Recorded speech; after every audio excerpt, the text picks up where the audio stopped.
1:15. This is the Sri Lanka Broadcasting Corporation. Here is the news, edited by Catherine Pereira and read by Indrani Senanayake. The headlines. President pledges support to revive the country's spice industry. Flood warning issued to people around Dadroya. The disaster management said that 5,375 families in 9 districts have been affected by the heavy rain. The Attorney General will file protests against the interim order obtained by the Sri Lanka Cricket Institute from the appeal court against the Cricket Interim Committee. A discussion on the restructuring program of the Electricity Board and the renewable energy projects were held yesterday. Minister of Sports has pointed out that the Sri Lanka Cricket Institute should be held accountable to the government. In foreign news, Israel officials accuse Gaza reporters of knowing about Hamas attack. President Ranil Wickremesinghe has called for a comprehensive program to revive the country's spice industry, which was once a major source of income. Speaking at the 19th Annual General Meeting of the Spice Council, the head of state urged that a proper plan be prepared for the revival of the industry and said that the government is ready to provide the necessary support, according to the President's media division. The President stressed the importance of bringing the private sector together to implement the program promptly. Expressing his views further, President Ranil Wickremesinghe said that Sri Lanka once had the world's best spices, but our neglect of the industry in the past 30 to 40 years has led to a decline in our income from spices. This needs to change. As we implement economic reforms and debt sustainability measures, we must become a more competitive and export-oriented economy. We need to earn more foreign exchange to repay our debt and ensure a positive balance of payments. The water level of the Dadroya has been observed rising to minor flood level, stated the Irrigation Department. Accordingly, the department stated that a considerable rainfall has occurred in most of the upstream catchment areas of the Dadroya basin from yesterday. In addition to that, the Dadroya Reservoir, which is maintained by the Irrigation Department, is spilling with a discharge rate of 16,800 cubic feet per second currently. Because of the upcoming rainfall, the spilling discharge will increase.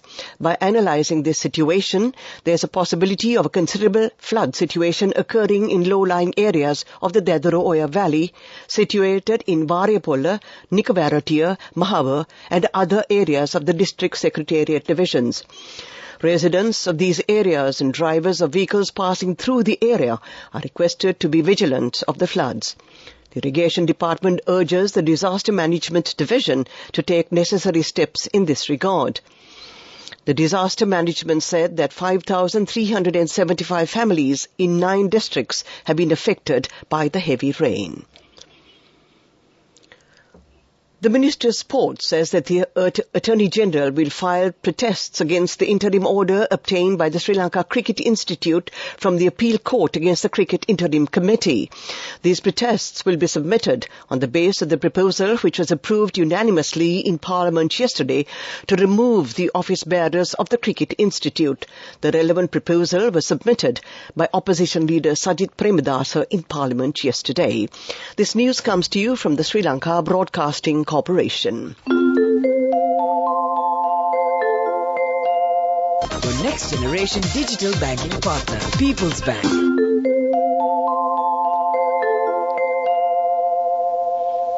We continue with local news. A discussion on the restructuring program of the Electricity Board and the renewable energy projects held between Minister Kanchana Wijesekara and the Local Development Representative Institute was held yesterday.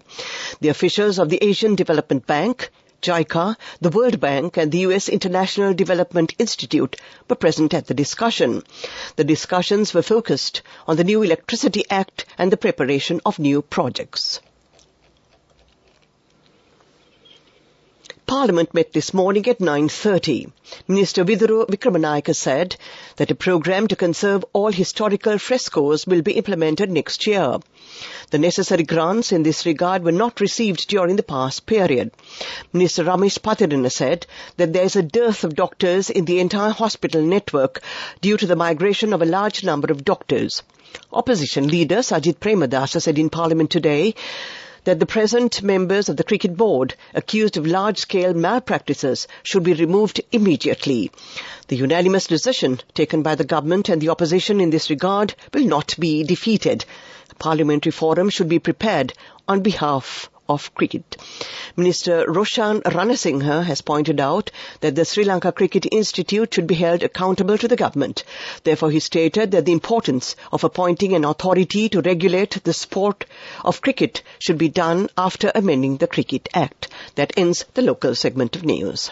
Enjoy seamless shopping. Open LCs, settle bills and transfer funds instantly, anywhere and anytime. With People's Bank Digital Solutions, you're empowered to do more whenever and wherever you want. Unlock a world of modern banking conveniences with People's Bank, your next generation digital banking partner. People's Bank. The main news story is brought to you by Sinhala Mahatma.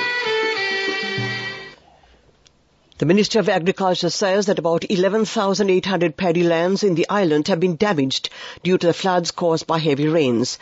Meanwhile, 64,000 paddy lands have been damaged due to drought in the previous Yalla season. Minister Mahinda Amirida has given advice to the Agrarian Insurance Board to provide compensation in this regard. That was the main news story. The main news story was brought to you by Sinhala Mahatma. We take a look at Watchlight. An evaluation ceremony for the 699 graduates who obtained the degree for Human Resources Management was held in Colombo recently. It was chaired by the chairman of the Chartered Institute, Ken Vijayakumara, and that was Watchlight. World News, first the headlines. Israel officials accuse Gaza reporters of knowing about the Hamas attack. Australia offers climate refuge to Tuvalu citizens. US veteran gets first eye transplant. Israel's communications minister has accused 4 freelance Gaza-based journalists who have worked with Western outlets of knowing that Hamas was going to attack Israel. Shlomo Kahi told Reuters, AP, CNN, and the New York Times that individuals within the organization had prior knowledge of these horrific actions. Reuters, AP, CNN, and the New York Times denied any prior knowledge. Such unsupported accusation endangered freelancers, the New York Times added. Hamas launched devastating and unprecedented attacks on southern Israel on the 7th of October, killing more than 1,400 Israeli civilians and soldiers and kidnapping more than 240. Australia has offered refuge to citizens of Tuvalu because of the impacts of climate change in a landmark pact. Tuvalu, a series of low-lying atolls in the Pacific, is among the nations most at risk from rising seas. It is home to 11,200 people and has repeatedly called for greater action to combat climate change. Australian Prime Minister Anthony Albanese described it as a groundbreaking agreement. It will be regarded as a significant day in which Australia acknowledged that we are part of the Pacific family, and with that comes the responsibility to act, he told reporters today.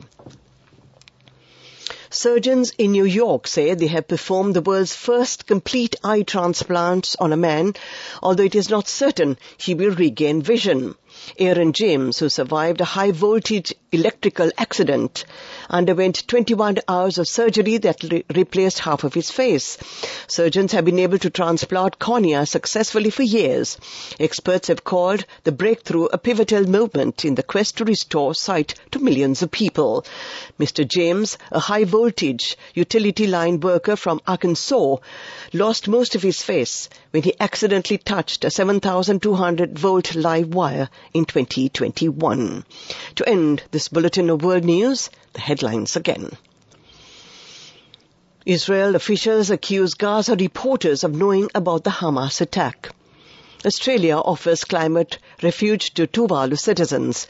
US veteran gets world first eye transplant. That ends this bulletin of world news. Development news. 4 projects under the agriculture and plantation sector have been implemented in the Galle district. More than 10 million rupees has been spent in this regard. In addition, new development projects in the agricultural sector are being implemented at divisional secretariat division level. That was development news. Moving on with sports news. We now take a look at sports news. Sri Lanka's inconsistency cost them dear at the World Cup, coach Chris Silverwood said after his team suffered a 7th defeat in 9 matches at the 50 overs tournament in India. Sri Lanka, who had already been eliminated, lost by 5 wickets to New Zealand at Bengalaru's M. Chinnaswamy Stadium yesterday. There have been certain games during this campaign that if we would have taken the opportunities that were put our way, this could have looked a lot different. But the fact is that we have been inconsistent, and it's something that we've been working on for a long time and something we need to continue working on. That was sports news. Go ekak thiyana youth eකට life එකේ change එකට නියමෙට set වෙන්න ඇස් වහගෙන දැකපු වීන හැබැ කරන්න youth එකට නියමෙට set වෙන්න friendship එක මෙන්න. The all-new NSB Ithru account, NSB IAM, a plan for your dream. Business News, sponsored by National Savings Bank, the safest place for your money. The Wayamba Food Fiesta, Food Trade and Educational Exhibition will begin in Kurunegala today. It will be conducted until the 12th of this month. This has been organised by the Northwestern Provincial Council and the Wayamba Development Authority. More than 200 exhibition stalls are being conducted. That was business news. Business News, sponsored by National Savings Bank, the safest place for your money. Go ekak thiyana youth එකට life එකේ change එකට නියමෙට set වෙන්න ඇස් වහගෙන දැකපු වීන හැබැ කරන්න youth එකට නියමෙට set වෙන්න friendship එක මෙන්න. The all-new NSB Ithru account, NSB IAM, a plan for your dream. Economic news. Agricultural equipment will be provided to 100 farmers who are engaged in the home garden and organic fertilizer production. The value of this equipment is more than 1 million rupees. A training program in this regard has been implemented. That was economic news. Weather report. And finally, we take a look at the weather report. The Met Department says that showers or thundershowers will occur at several places in most provinces of the island after 1 p.m. Fairly heavy showers of about 75 millimeters are likely at some places in the western, central, Sabaragamuwa and the over provinces. Showers may occur in the northern province and in the Trincomalee district during the morning hours. Misty conditions can be expected at some places in the western, Sabaragamuwa central, the north central and the over provinces during the morning hours too. To end this afternoon's news broadcast, we take a look at the headlines again. The President pledges support to revive the country's spice industry. Flood warning issued to people around Dadaroya. The disaster management said that 5,375 families in 9 districts have been affected by the heavy rain. The Attorney General will file protests against the interim order obtained by the Sri Lanka Cricket Institute from the appeal court against the Cricket Interim Committee. A discussion on the restructuring program of the Electricity Board and the renewable energy projects were held yesterday. Minister of Sports has pointed out that Sri Lanka Cricket Institute should be held accountable to the government. In foreign news, Israel officials accuse Gaza reporters of knowing about Hamas attacks. That ends this afternoon's news broadcast. The time is exactly 1:30. This is Radio Sri Lanka. Well, I'll be leaving the studio, but I'd like to wish every single one of you all the very best indeed for almost the beginning of the weekend. And of course, my very dear friend and yours, Geethanjali Ramanayaka, the captain of the ship until 4 o'clock this afternoon, is all set and ready to take over. And company, good company, I mean, right until 4 o'clock. So you're in for something really, really tasty at the end of, or the beginning of the weekend.